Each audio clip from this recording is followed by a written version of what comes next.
Dalam bernegara, Amerika menggunakan strategi banyak muka untuk menaklukkan negara lain. Catatan yang kita sepakati adalah negara Amerika itu negara agresor. Banyak alat mereka untuk melakukan agresi dengan smart power-nya, seperti atas nama demokrasi, atas nama HAM, atas nama peacekeeping, menggunakan kekuatan dolar dan kendali negara lain dengan hutang memakai IMF, memakai World Bank, serta lembaga rating. Pengusaha besar Amerika melakukan hostile takeover ala Wall Street milik swasta untuk makan swasta negara lain. Private equity army dan defense kontraktor masuk ke sebuah wilayah sebelum kemudian mengambil sumber daya alam suatu negara, dan itu banyak sudah dilakukan. Libya disikat, Irak disikat, dan banyak negara lagi. Kemudian sisi lain, Tiongkok juga sama di dalam melakukan agresi ekonominya demi menghidupkan 1,5 miliar penduduk Tiongkok. Tiongkok memakai 3 instrumen utama, yaitu mengendalikan hukum sebuah negara, mengendalikan media di negara yang akan dia incar,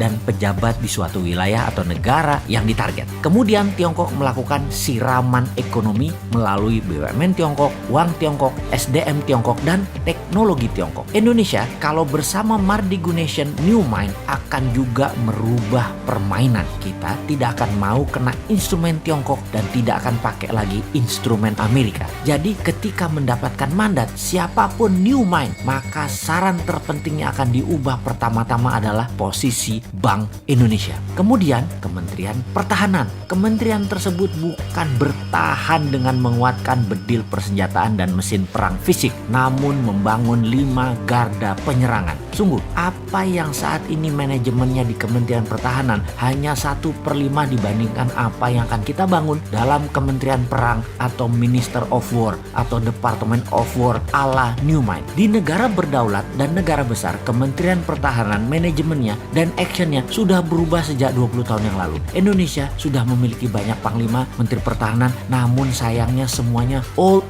mind, kunonya kebablasan. Sekali lagi, ke depan bukan lagi Department of Defense. Itu hanya satu di antara 5 pilar Kementerian Perang Republik Indonesia versi New Mind. Dalam Kementerian Perang ada divisi propaganda luar negeri, ada divisi ekonomi luar negeri, ada divisi telekomunikasi, IT, warfare by others means, atau berbagai jenis perang seperti perang sel, terorisme, biological warfare, dan counter insurgency warfare akan melengkapi selain saat ini yang kita punya 3 matra militer, darat, laut, udara.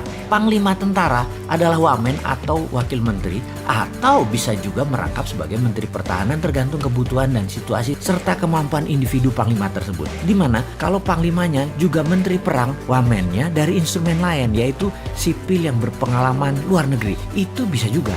Atau dibalik, mana yang penting? Yang penting mereka paham, berani bertindak, dan cepat mengambil keputusan. Department of Homeland Security adalah kementerian yang membawahi kepolisian. Kepolisian sekarang tidak direct ke presiden, tapi di bawah kementerian. Kementerian Homeland Security dan National Defense Council di bawah Menko Pertahanan, Keamanan, dan Perang. Menko PKP. Ini nomenklatur kementerian baru. 3 pilar Mardigu Nation itu sederhana. Itu diwakili 1 Menko Ekonomi dan SDM, 2 Menko PKP, Hukum dan Politik, dan 3 Menko Kesra dan HAM. Di dalam membangun kekuatan serang, maka pasukan elit Densus Gultor menjadi 1. Densus di dalam, Gultor serang keluar, dan ofensif ke negara lain. Ini di bawah National Security dan Defense Council. Jadi kalau ada kementerian ditambah, pasti ada kementerian yang dikurangi atau ditutup. Maka Kementerian Tenaga Kerja akan jadi Dirjen Tenaga Kerja di bawah Kementerian Pendidikan. Juga Kementerian Pemuda dan Olahraga masuk ke Kementerian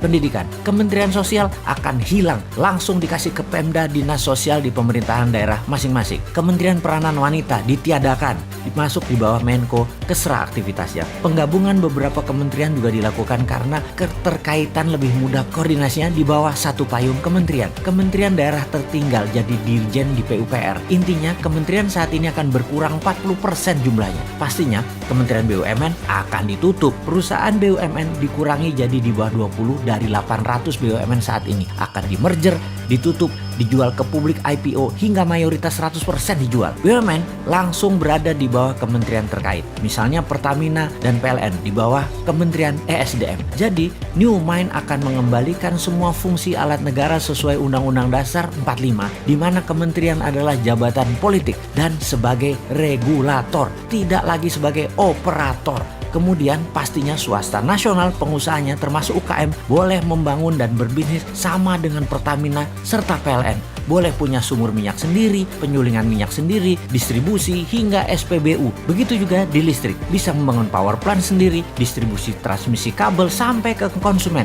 Percayakah ternyata harga BBM bisa lebih murah dari sekarang, harga listrik bisa lebih murah dari sekarang, serta menjangkau seluruh wilayah Indonesia karena swasta yang bergerak. Makanya New Mind itu heavy on private, kalau Old Mind itu heavy on government. Bersama Old Mind rakyat hanya disuruh nonton serta keprok-keprok tok. Bersama New Mind UKM terbang menaklukkan dunia.